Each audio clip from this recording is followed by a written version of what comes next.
तो जैसे हम बात कर रहे हैं निश्चिंत स्थिति की। तो हम पहले 5 या 6 सेशन में बात कर चुके हैं, तो बाबा ने कैसे निश्चिंतता के लिए अलग अलग तरीके का प्रयास जो हमें योग में करना चाहिए तो वो बताया। तो आज का जो है उन सब से ऊपर है।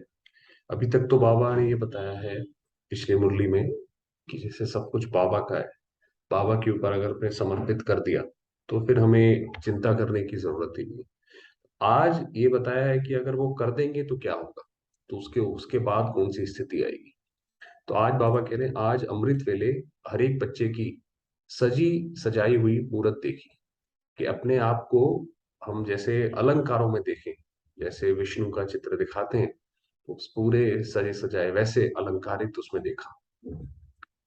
क्या देखा? हर एक बच्चा अति सुंदर छत्र छाया के नीचे बैठा हुआ है, जिस छत्र छाया के नीचे होने के कारण प्रकृति और माया के वार से बचे हुए थे। भाई आत्मा निश्चिंत कब रह सकती है? दुनिया में भी जो ये लोग इतना प्रयत्न करते हैं, चाहे वो पैसा कमाते हैं चाहे कुछ भी करते हैं, ताकि वो निश्चिंत रहे। क्योंकि निश्चिंत व्यक्ति कब रहता है? जब किसी उसको पता हो कि मैं हर चीज से सेफ, हर चीज से मैं बाहर निकल सकता हूँ। तो बाबा ने कहा ऐसे उससे बचे हुए थे, बहुत रूहानी सेफ्टी के साधन के अंदर थे। तो जैसे हम रूहानी सेफ्टी के अंदर हैं, जरा सा सूक्ष्म वाइब्रेशन भी छत्र छाया के अंदर पहुंच नहीं सकता। ऐसी छत्र छाया के अंदर विश्व कल्याण की सेवा के जिम्मेवारी के ताजधारी बैठे हुए थे। आप देखेंगे जो बाबा ने हमें पूरी दिनचर्या बताई है, ये वास्तव में हमारी सेफ्टी ही तो है। अभी हमारे पास कितने फोन आते हैं, लोग कहते हैं बस हमें डर लगता है जी। कोई इसका कोई जवाब नहीं है कि क्यों लगता है, कैसे लगता है। पहले थोड़ी चिंता थी, अब वो चिंता बदल के डर हो गया है। तो वो वास्तव में जो बाबा ने बताया कि हम ऐसी छत्र छाया के अंदर बैठे हैं जो विश्व कल्याण की जिम्मेवारी का ताज भी है, और कोई चिंता की बात नहीं है। डबल ताज बहुत सुंदर सज रहा था। एक संपूर्ण प्योरिटी के हिसाब से लाइट का क्राउन, और दूसरा सेवा का ताज। तो बाबा ऐसे आप देखिए, जो हमें पिक्चर जो बाबा हम हमारी देख रहे हैं वो डिफाइन करते जा रहे हैं कि बच्चों को मैंने ऐसे देखा, दो ताज ऐसे ऐसे देखा। इसमें नंबर वार थे। किसी किसी बच्चे का प्योरिटी की 3 स्टेजेस, संकल्प, बोल और कर्म के लाइट का क्राउन एक तो फैला हुआ ज्यादा था। जितनी तीनों स्टेज की प्योरिटी, उसी अनुसार लाइट का क्राउन चारों ओर अपना प्रकाश फैला रहा था। तो जो पवित्रता थी वो जितनी गहरी थी, जितनी नेचुरल थी, उतना ही वो जो उसका ऑरा था वो बड़ा था, उसका प्रकाश फैला हुआ था। किसी का ज्यादा तो किसी का कम था। साथ साथ सेवा की जिम्मेवारी के लाइट अनुसार लाइट की पावर में अंतर था। तो किसी किसी को ये लगता है कि भाई हम सेवा करते हैं, हमारा तो इतना सा ही एरिया जोन या सेंटर है, तो उसी हिसाब से उसका उतना था। अर्थात परसेंटेज में फर्क था। कोई 10 पावर के तो कोई 1000 पावर के। परसेंटेज और फैलाव अनुसार भिन्न भिन्न नंबरवार ताजधारी थे। तो जैसे कि सारे बच्चे बाबा के सामने देखे बाबा ने, और हर एक का अपना अपना वो था। जितने ताज में नंबर थे, उसी अनुसार छत्र छाया में भी फर्क था। किसी की छत्र छाया इतनी बड़ी थी जो उसी छत्र छाया के अंदर रह कार्य कर सकते थे। सारे विश्व का भ्रमण छत्र छाया के अंदर कर सकते थे। माना ये जो बाबा की छत्र छाया हमारे ऊपर है, वो इतनी बड़ी कई आत्माओं की कि वो पूरा दिन उसी में रह सकते हैं। ये नहीं कि कोई काम कर रहे हैं तो योग नहीं है जी। तो बाबा ने कहा कईयों की इतनी थी कि पूरा विश्व का भी भ्रमण कर सकते हैं, सेवा भी करनी हो कुछ भी कर सकते हैं। इतनी बेहद की छत्र छाया थी, और किसी किसी की यथाशक्ति नंबरवार हद की थी। तो वही है, छत्र छाया तो है, बैठेंगे तो योग लगेगा अच्छा, तो तब छत्र छाया में बैठे हैं। ऐसी हद की छत्र छाया के अंदर बैठे हुए, अर्थात अपने पुरुषार्थ के अंदर सदा याद के बजाय नियम प्रमाण, समय प्रमाण याद में रहने वाले। वही बताया कि कई बच्चे हैं उनका जीवन राजयोगी है, राजयोगी लाइफस्टाइल है। कईयों का जब वो 1 घंटा बैठते हैं याद में तो बहुत अच्छा बैठते हैं, मगर उठ गए तो उठ गए। तो बाबा ने कहा ऐसे ही 4 घंटे वाले, 8 घंटे वाले, अर्थात याद को भी हद में लाने वाले। याद बेहद के बाप की है, लेकिन याद करने वालों ने बेहद की याद को भी हद में ला दिया कि हमने इतने घंटे योग लगाया। संबंध अविनाशी है, लेकिन संबंध निभाने वालों ने समय निश्चित कर विनाशी कर दिया है। कि हम जब योग बाबा से संबंध हम कब निभाते हैं? जब उसको याद करते हैं। याद कब करते हैं? जब हम बैठते हैं याद में। जैसे 24 घंटे में एक कोई आधा घंटा 1 घंटा बैठा, तो ऐसे। तो कभी बाप से संबंध, कभी व्यक्ति से संबंध, कभी वैभवों से संबंध, कभी अपने ही पुराने संस्कार व स्वभाव के साथ संबंध। बाबा ने कही ये गहरी बात है। बाबा ने बोला कभी बाप से संबंध, कभी तो बाप से हमें संबंध, ऐसी आत्माओं को कभी बाप से जैसे एक अनुभव होता है कि शिव बाबा तो मेरा पिता है, जब वो योग में बैठते हैं। फिर कभी व्यक्ति से संबंध, किसी और व्यक्तियों के साथ भी अनुभव होता है, देखो ये इनकी तो मदद लेनी पड़ेगी ना, इनकी मदद के बिना कैसे होगा, ये हमारी माँ है, पिता है, जो भी है, तो उनसे भी हमारा जो है डिपेंडेंसी है। कभी वैभवों से संबंध, कि वैभव जो है वो क्या कहते हैं इलेक्ट्रॉनिक गैजेट्स या उसमें ही लगे हुए हैं, तो वैभवों से संबंध। और कभी अपने ही पुराने संस्कार स्वभाव के साथ, कि अपने ही स्वभाव संस्कार में खोए हुए हैं, उसी उधेड़ बुन में लगे हुए हैं। तो लेने के लिए तो अविनाशी अधिकार है, अविनाशी वर्षा है, लेकिन देने के समय विनाशी वर्षे से भी किनारा कर देते हैं। तो मतलब लेना तो बाबा से पूरा चाहते हैं, सतयुग में भी आना चाहते हैं, सतयुग के शुरुआत में आना चाहते हैं। मगर जब कुछ ये तो कर्मों की गति है ना, तो जब कुछ देंगे तब तो कुछ मिलेगा ना। तो बाबा ने कहा देने के समय कुछ भी नहीं देना चाहते हो, लेने में फ्राक दिल है, लेकिन देने में कहाँ कहाँ इकोनॉमी देते हैं, इकोनॉमी करते हैं।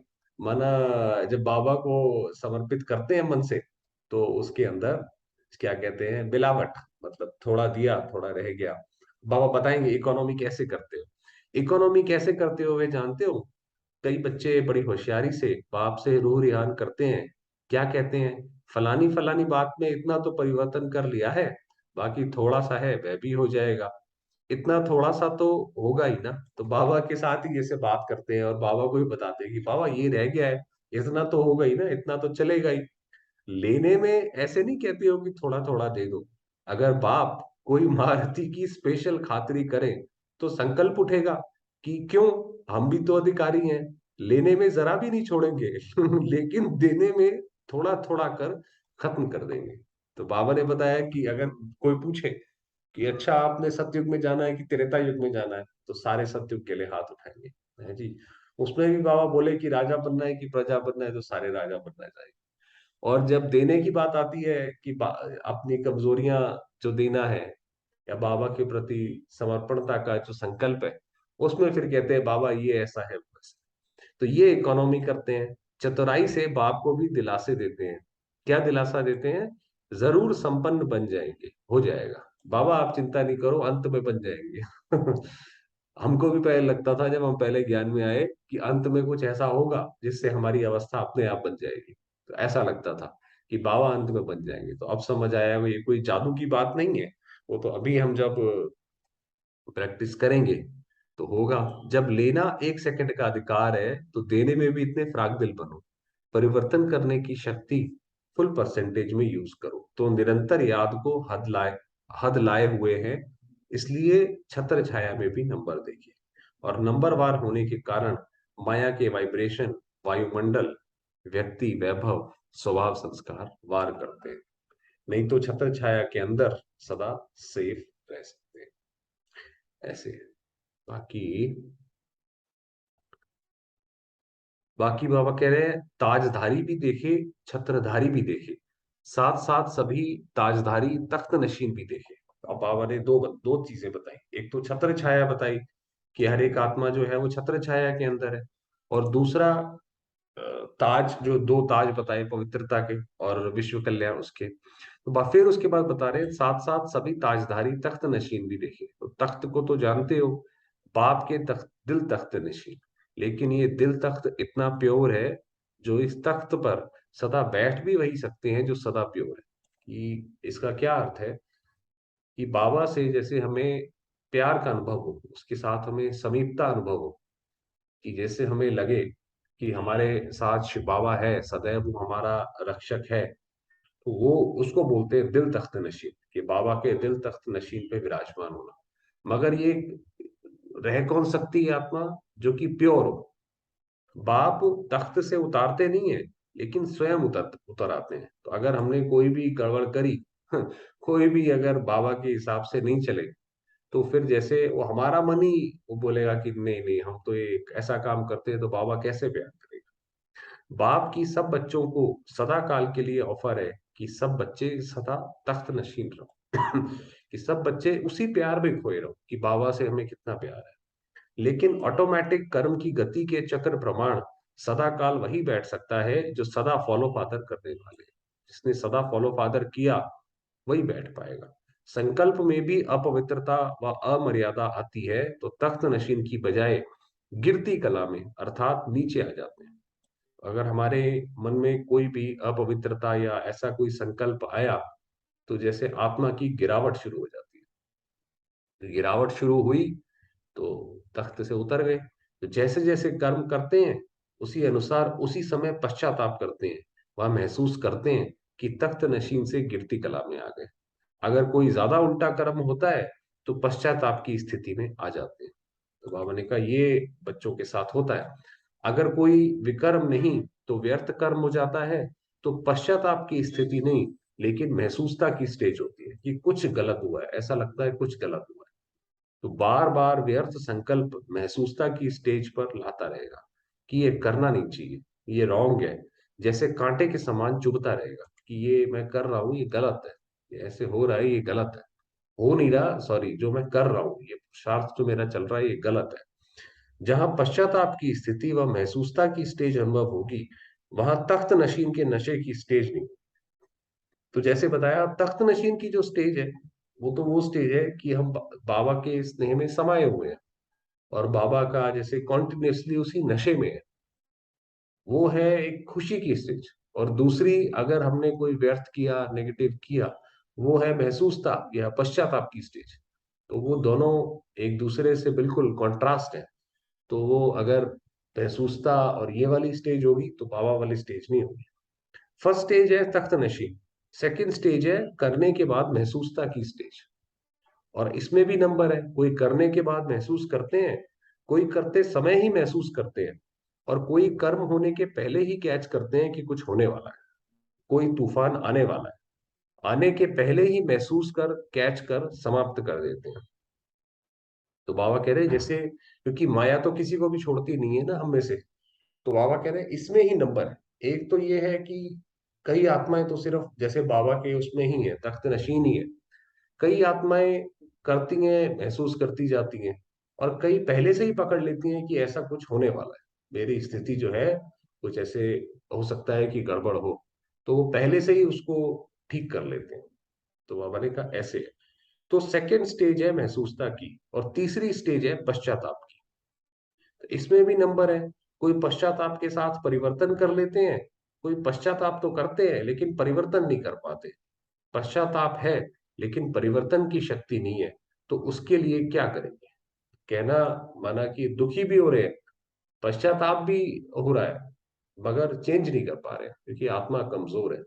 बाबा ने कहा उसके लिए फिर क्या करेंगे? इसीलिए ये तो हमारे ख्याल से सबके साथ ही ये ऐसी स्टेजेस होती है कि एक जब बाबा के साथ हैं तो बिल्कुल मगन अवस्था, निश्चिंत, आरामदायी अवस्था।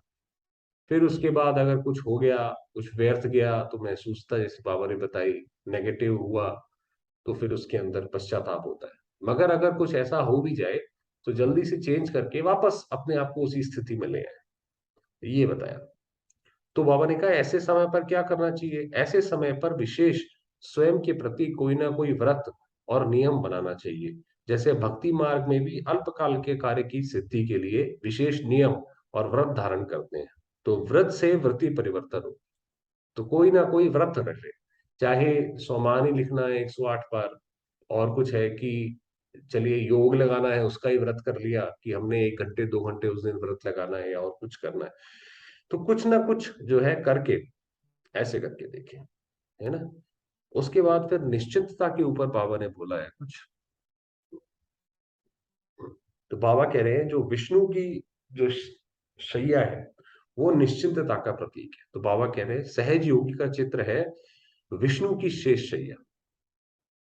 आप सब सदा फाउंडेशन के समान मजबूत रहने वाले, सदा अचल हो ना। पूछ रहे बाबा, ये ग्रुप से बात कर रहे हैं तो उनसे बता रहे हैं हिलने वाले तो नहीं हो ना।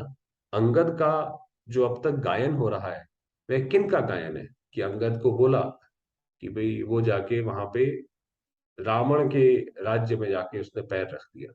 तो हम भी ये रावण के राज्य में, हमारा भी जो पैर है वो डगमग ना हो। पैर डगमग ना हो माना कि जैसे जो बाबा ने 4 निश्चय बताए हैं, उस निश्चय पे हम अटल रहे। वो हम अंगद है जैसे। अपना ही गायन फिर से सुन रहे हो, जो कल पहले विजय प्राप्त की है, उस विजय का नगाड़ा अभी भी अब भी सुन रहे हो। कैसे बाबा ने बताया कि उस विजय का नगाड़ा जो कल पहले हमने जीत प्राप्त करी थी, उसका जो गायन अभी तक है, कि अंगद कोई ऐसा था, वह नक्शा अभी आपके सामने है। कल्प कल्प विजयी हो, अनेक बार के विजयी हो, इसलिए सहज योगी कहा जाता है। जब हमारे मन में ये बात बैठ जाए कि हम अनेक बार के विजयी हैं, सहज योगी हैं, तो कोई भी परिस्थिति आए तो ये याद रखें कि हम इसमें निकल जाएंगे इससे। अनेक बार किया हुआ फिर करना तो सहज होता है ना। नई बात नहीं कर रहे हो, बने हुए को बना रहे हो, इसलिए कहा जाता है बना बनाया बना रहे हैं। बना हुआ है लेकिन फिर रिपीट कर बनाया है। ये एक थोड़ी टेक्निकल बात है ये, कि ये ड्रामा जो है वो सर्कल में चलता रहता है, और नया भी बनता रहता है, और रिपीट भी होता रहता है। तो बाबा कह रहे हैं वो बना, ये कभी बात करेंगे इस बारे में डिटेल में। तो पहले भी पद्मा पदम भाग्यशाली बने थे, अब भी बन रहे हो, ऐसे सहज योगी हो। उनकी निशानी तथा रहन सहन का चित्र कौन सा दिखाया है? विष्णु की शेष शैया, अर्थात सांप को भी शैया बना दिया। जैसे आप देखेंगे, जो भक्ति मार्ग में ये सारे सिंबोलिज्म है, कि जो विष्णु को दिखाते हैं, कि या तो उनको दिखाते हैं कि वो कमल फूल पे विराजमान है, या फिर वो सागर में शैया पे लेटे हैं। तो वो इस चीज का, कि उनको सांप को शैया बना दिया, अर्थात वह अधीन हो गए, वह अधिकारी हो गए। सांप माना ये जो 5 फन का सांप है, काम क्रोध लोभ मोह अहंकार, उस पे जब विष्णु ने विजय पाई, तो उसके बाद वो बिल्कुल वो सांप ने उनकी रक्षा करी जैसे कि, तो अधिकारी हो गए। नहीं तो सांप को कोई हाथ नहीं लगाता, सांपों को शैया बना दिया, अर्थात विजयी हो गए। तो वही है विष्णु माना, जिसके अंदर विष का कोई अणु नहीं है, वो है विष्णु। और जिसने पांचों विकारों को जीता, वो है विष्णु। विकारों रूपी सांप ही अधीन हो गए, अर्थात शैया बन गए, तो निश्चिंत हो गए। तो ये निश्चिंतता कब आएगी? जैसे जैसे हमारे अंदर ये बात आएगी कि हम पांचों विकारों को जीत चुके हैं, अब ऐसा नहीं है कि कोई विकार हम पे हावी हो सकता है, निश्चिंत हो गए, माया से डर खत्म हो गया। तो बाबा ने कहा वो विष्णु की स्टेज है। जो विजयी होते हैं वे सदा निश्चिंत, विष्णु के समान सदा हर्षित रहते हैं। हर्ष भी तब होगा जब ज्ञान का सिमरण करते रहेंगे। तो ये चित्र आपका ही है ना। तो बाबा ने बताया कि ज्ञान जितना ज्यादा बुद्धि में चलेगा, जितना ज्यादा ज्ञान के पॉइंट्स पता रहेंगे, उतनी जल्दी जल्दी हम विजय प्राप्त करते जाएंगे। जो भी बाप के बच्चे बने और विजयी हो रहे हैं, उन सबका ये चित्र है। देखिए बाबा ने बोला ये जो विष्णु का चित्र है, जो भी बाप के बच्चे हैं और जो विजयी हो रहे हैं धीरे धीरे, उन सबका वो चित्र है। तो हम सबका वो भी चित्र है। हम भी ऐसे ही विष्णु का ही जैसे एक मास्टर स्वरूप है। सदा सामने देखो कि विकारों को अधीन किया हुआ अधिकारी हो। बाबा ने कहा सदा अपने को इसी अलंकारित, जैसे बाबा ने, आप देखेंगे बाबा ने मुरली कहाँ से स्टार्ट करी थी, कि बच्चे, बाबा आपको अलंकार में देख रहा है ना। तो अपने आप को भी सदा हम वैसे ही देखें, जैसे विष्णु के में दिखाते हैं एक हाथ में कमल है, ये कमल फूल समान जीवन है, तो ऐसे ही आत्मा सदा आराम की स्थिति में रहे। शरीर को सोने का आराम नहीं, वह तो सब सेवा में हड्डियां देनी है, लेकिन आत्मा की निश्चिंत स्थिति ये है आराम। कि शरीर का आराम नहीं, आत्मा सदैव जैसे उस ठंडक में, क्या बोला जाए, उस छत्र छाया में रहे, वो है निश्चिंत स्थिति। क्योंकि अब भटकने से बच गए। तो आपने कहा अब हम भटकने की हमें जरूरत नहीं है, हमें किनारा मिल गया। जो हमें चाहिए था, जो हमें स्नेह चाहिए था, जो प्राप्ति चाहिए थी, वो हमें सब मिली। तो हमारे मन को जैसे आराम आया है जी। चलिए थोड़ी देर बाबा को याद करते हैं, समय बहुत हो गया।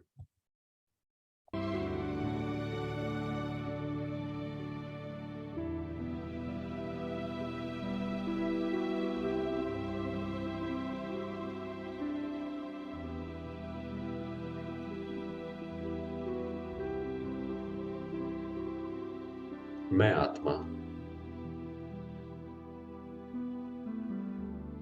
निश्चिंत अवस्था में,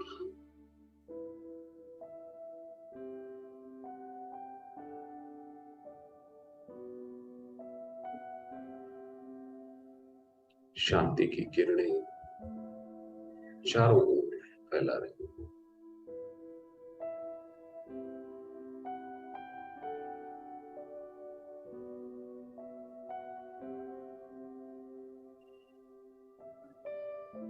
ये शरीर,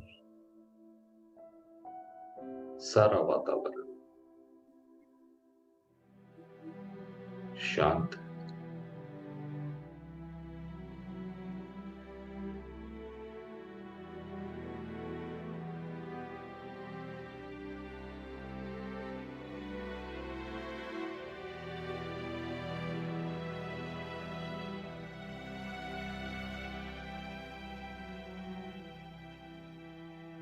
इस शरीर से, सृष्टि से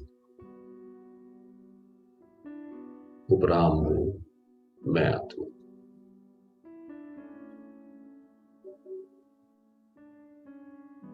जाती हूं सूक्ष्म पतन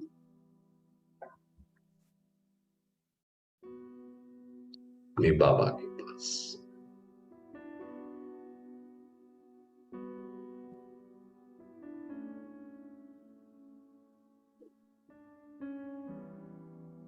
मैं आत्मा सूक्ष्म बतन में हूं।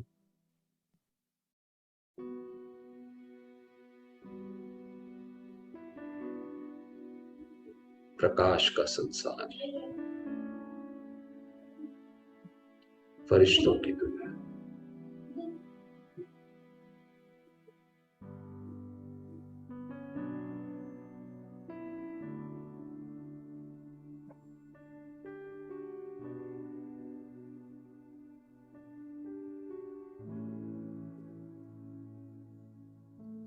स्वयं को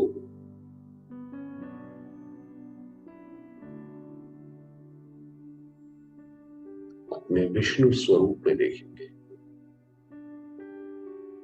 मैं आत्मा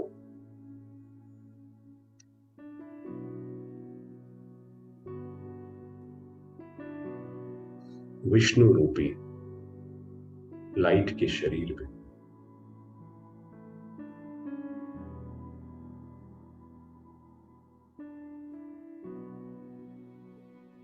अलंकारित, संपूर्ण पवित्र,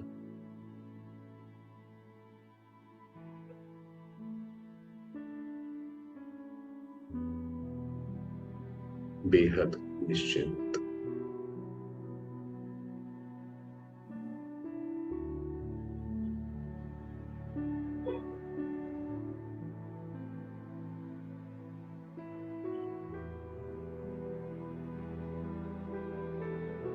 मेरे सामने है ऑलमाइटी, मेरे बाबा।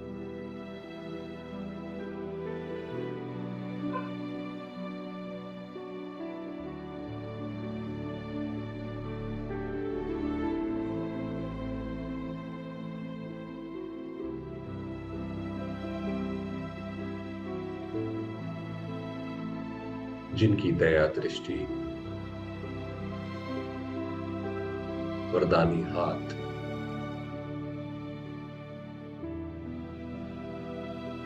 मेरे मस्तक पर है।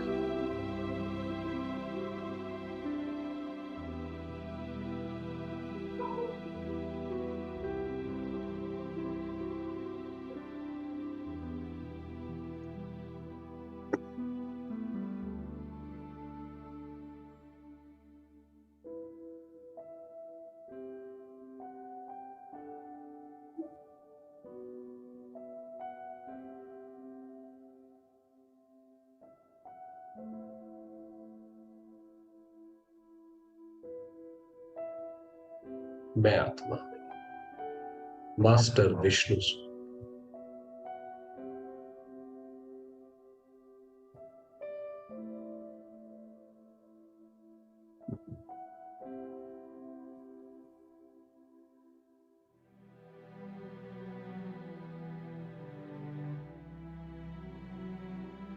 मेरे अंग अंग से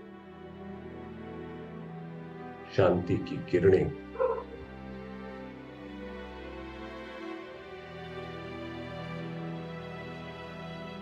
निकलकर सारे विश्व को रोशन कर रहे हैं।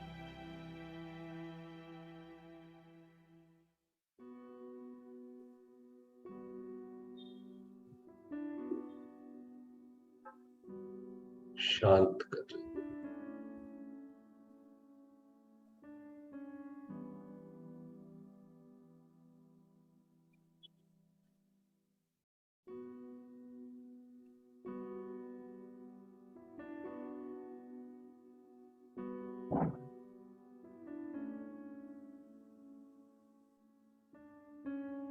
सर्वात्माएं ज्योतिर्बिंदु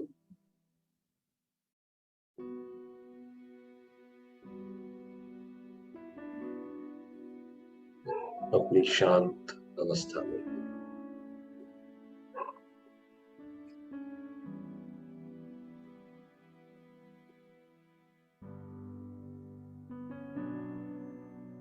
शांति के महाप्रसाद को स्वीकार कर रहे हैं।